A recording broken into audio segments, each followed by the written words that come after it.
Hello guys, പുതിയൊരു വീഡിയോയിലേക്ക് എല്ലാവർക്കും സ്വാഗതം. അപ്പോൾ ഇന്ന് നമ്മൾ പത്തിരിയും ചിക്കൻ കറിയാണ് കേട്ടോ ഉണ്ടാക്കിയേക്കണത്. പത്തിരി ചെറുതായിട്ടൊന്ന് കരിഞ്ഞിട്ടുണ്ട്, വേറെ കുഴപ്പമൊന്നുമില്ല കേട്ടോ. ഞാൻ പത്തിരി പ്രസ്സിൽ മാത്രം പരത്തിയിട്ടാണ് ഉണ്ടാക്കൽ, പിന്നെ പരത്തലൊന്നുമില്ല കേട്ടോ. അപ്പോൾ ആ ഒരു രീതിക്കുള്ള ചെറിയ പത്തിരിയാണിത്. പക്ഷെ നല്ല മയത്തിൽ നല്ലോണം പൊള്ളച്ച് വരുന്നൊക്കെ ഉണ്ട് കേട്ടോ. ചിക്കൻ കറി റെഡി ആയിട്ടുണ്ട്. പിന്നെ ഇത് ഉലുവ വെള്ളത്തിലിട്ട് വെച്ചതാണ്, അതുപോലെ കോറയും വെള്ളത്തിലിട്ട് കുതിരാൻ വെച്ചിട്ടുണ്ട്. നമുക്കൊരു സാധനം ഉണ്ടാക്കാൻ വേണ്ടിയിട്ടാണ് കേട്ടോ. ഇന്നലെ രാത്രി ഇട്ട് വെച്ചതാണ്, അപ്പോൾ കുതിർന്ന് വന്നിട്ടുണ്ട്. പിന്നെ രാവിലെയാണ് ഇത് ഉണ്ടാക്കുന്നത്. അപ്പോൾ ഇതാ ഉലുവ നന്നായിട്ട് കഴുകിയെടുത്തിട്ടുണ്ട്. അതും കുറച്ച് ചെറിയ ഉള്ളിയും പിന്നെ ചെറിയ ജീരകം, ഒരു ടീസ്പൂണ് മഞ്ഞൾപ്പൊടി, 1/2 ടീസ്പൂൺ ഉപ്പും കുറച്ച് കുരുമുളകും, പിന്നെ ഒഴിക്കണത് തേങ്ങാപ്പാൽ.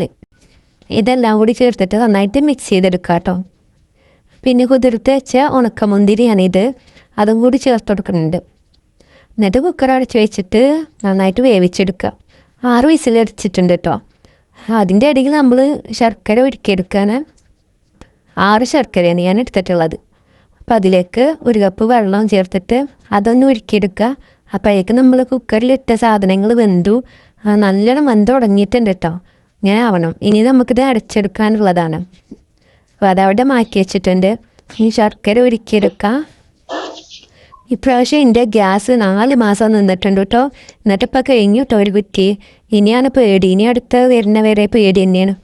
അപ്പോൾ ചോറ് ഊറ്റി കഴിഞ്ഞു. എനിക്ക് കേബേജ് ടൂമിക്കാണ്. ഇതെല്ലാം ഞാൻ ഈ അടുപ്പത്ത് തന്നെ കേട്ടോ ചെയ്യണത്. ഇങ്ങനെ നോക്കിയതുകൊണ്ട് കേട്ടോ ഗ്യാസ് കുറേ നിന്നത്. സാധാരണ 1.5 മാസമൊക്കെ നിൽക്കലുള്ളൂ, 2 മാസം തികച്ചുണ്ടാവലില്ല. അതിൻ്റെ മുന്നേ കഴിയലുണ്ട് കേട്ടോ. ഇപ്രാവശ്യം ഞാൻ നോമ്പിന് വെച്ചതാണ് ഗ്യാസ്, ഇപ്പോഴാണ് കഴിയുന്നത് കേട്ടോ. അപ്പോൾ 4 മാസമായില്ലേ.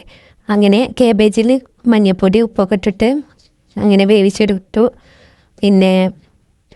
പിന്നെ അടുത്തത് നമ്മൾ മുരിങ്ങാക്കറി ഉണ്ടാക്കാൻ കേട്ടോ. അതിന് വേണ്ടിയിട്ടുള്ള ഉള്ളിയും പച്ചമുളക് തൂമിച്ചെടുക്കുകയാണ്.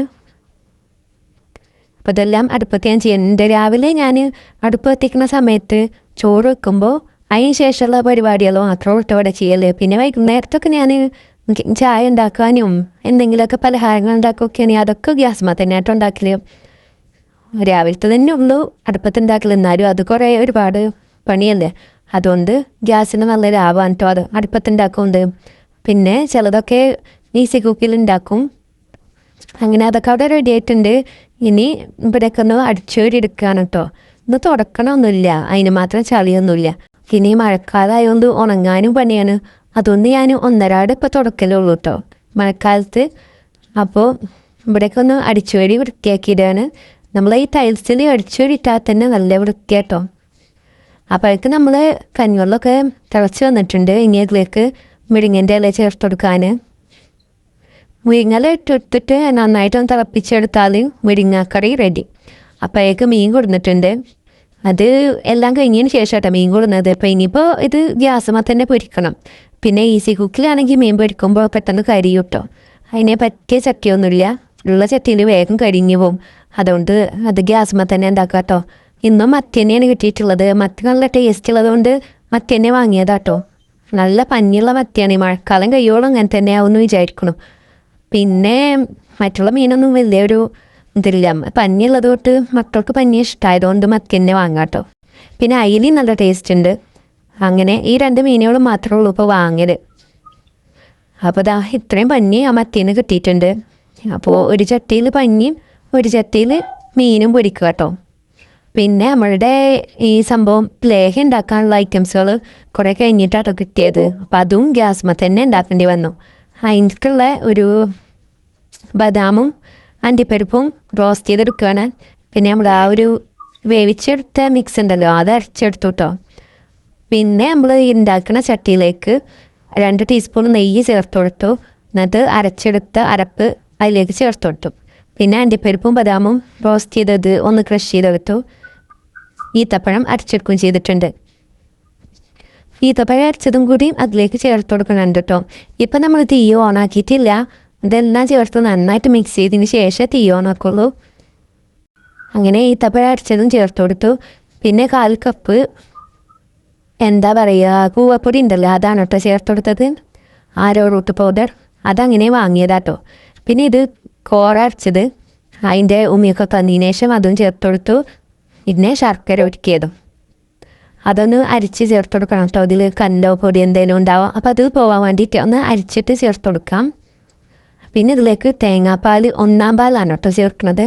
അത് ഞാൻ സാധനം കിട്ടിയാൽ നേരം വൈകിയതുകൊണ്ട് ഫ്രിഡ്ജിൽ വെച്ചിരുന്നു. കേട് എന്താ വിചാരിച്ചിട്ട് ഫ്രീസറിൽ വെച്ചിട്ടോ. അങ്ങനെ കട്ടയതാണ്. അത് കുഴപ്പമില്ല, നമ്മൾ ഇത് തീ ചൂടാക്കുമ്പോൾ ഉരുക്കി വരും കേട്ടോ. അങ്ങനെ ഇതൊക്കെ ഇട്ടിട്ട് നന്നായിട്ട് മിക്സ് ചെയ്തെടുത്തിട്ടുണ്ട്. ഇനിയാണ് തീ ഓണാക്കാൻ പോകുന്നത്. അപ്പോൾ തീ ഓണാക്കിയതിന് ശേഷം ഒരു വെന്തിട്ടുണ്ട് കേട്ടത്. അതിന് ശേഷമാണ് ഞാൻ കാണിക്കുന്നത്. ഒരുവിധമൊക്കെ ആയിട്ടുണ്ട്, കുറേ ടൈം എടുക്കും കേട്ടോ അത് വറ്റി കുറുകി വരാൻ. ഞാനിത് ആദ്യമായിട്ട് ഉണ്ടാക്കുകയാണ് കേട്ടോ. പക്ഷെ എന്തായാലും റെഡി ആയിരുന്നു. ആദ്യമായിട്ട് ഉണ്ടാക്കിയത് ശരിയായിട്ടോ.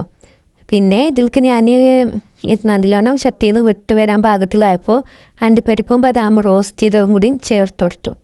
എന്നിട്ട് നന്നായിട്ട് മിക്സ് ചെയ്തു. പിന്നെ ഇടയ്ക്കിടയ്ക്ക് നെയ്യ് ഒഴിച്ച് കൊടുക്കുന്നുണ്ടായിരുന്നു കേട്ടോ. മൊത്തം 6 ടീസ്പൂൺ നെയ്യാണ് ഞാൻ ഇതിലേക്ക് ചേർത്ത് കൊടുത്തത്. അത് ഓരോ ഘട്ടമായിട്ട് ചേർത്താൽ മതി. പിന്നെ ബദാമും അണ്ടിപ്പരിപ്പും ഒരുവിധം പൊടിഞ്ഞു പോയിന് കേട്ടോ.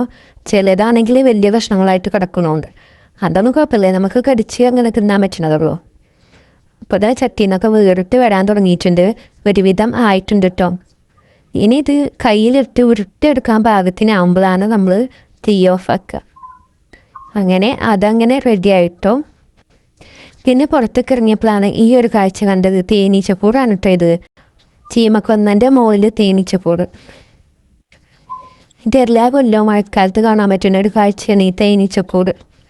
ഏതെങ്കിലും ഒരു മരത്തുമുണ്ടാവും.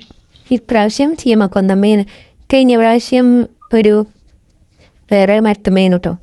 അപ്പം അതൊക്കെ കഴിഞ്ഞിട്ട് പിന്നെ മീറ്റിംഗ് ഉണ്ടായിരുന്നു കേട്ടോ. അതിന് പോയതാണ്. അവിടെ മോട്ടിവേഷൻ ക്ലാസ്സും ഒക്കെ ഉണ്ടായിരുന്നു. നല്ല ക്ലാസ് ചെയ്യുന്നു കേട്ടോ, അടിപൊളിയായിരുന്നു. അങ്ങനെ ഇതൊക്കെയാണ് ഇന്നത്തെ വിശേഷങ്ങൾ.